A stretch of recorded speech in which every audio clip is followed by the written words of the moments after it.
December 31-നകം നിങ്ങൾ ഇത് ചെയ്തില്ലെങ്കിൽ നിങ്ങളുടെ പാൻ കാർഡ് ഡീആക്ടിവേറ്റ് ആകും. പാൻ കാർഡ് ഡീആക്ടിവേറ്റ് ആയാൽ നിങ്ങൾക്ക് പുതിയൊരു ബാങ്ക് അക്കൗണ്ട് തുടങ്ങാനോ നിങ്ങളുടെ ബാങ്കിൽ 50,000 രൂപയിലധികം ഡെപ്പോസിറ്റ് ചെയ്യാനോ ITR ഫയൽ ചെയ്യാനോ സാധിക്കില്ല. കൂടാതെ സ്റ്റോക്ക് മാർക്കറ്റിലോ മ്യൂച്വൽ ഫണ്ടുകളിലോ ഇൻവെസ്റ്റ് ചെയ്യാനും നിങ്ങൾക്ക് സാധിക്കില്ല. ഇതെല്ലാം ചെയ്യണമെങ്കിൽ നിങ്ങൾ ഒരേ ഒരു കാര്യം ചെയ്യണം. നിങ്ങളുടെ ആധാർ കാർഡും പാൻ കാർഡും ലിങ്ക് ചെയ്യണം. ഇതിനുള്ള അവസാന തീയതി ഡിസംബർ 31 അതിനുശേഷം പാൻ കാർഡ് ഡീആക്ടിവേറ്റ് ആകും.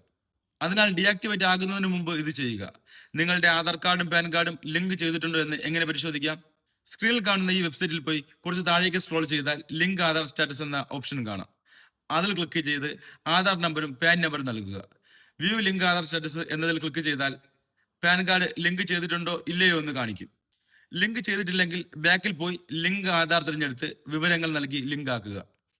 ഈ വിവരങ്ങൾ എത്രയും പെട്ടെന്ന് എല്ലാവർക്കും ഷെയർ ചെയ്യുക, കാരണം നമുക്കധികം സമയമില്ല. ഇതുപോലെയുള്ള കൂടുതൽ ഉപയോഗപ്രദമായ ഇൻഫർമേഷൻസ് ലഭിക്കാൻ മണി മാറ്റർ സിജു ഇപ്പോൾ തന്നെ ഫോളോ ചെയ്യൂ. Matter settled.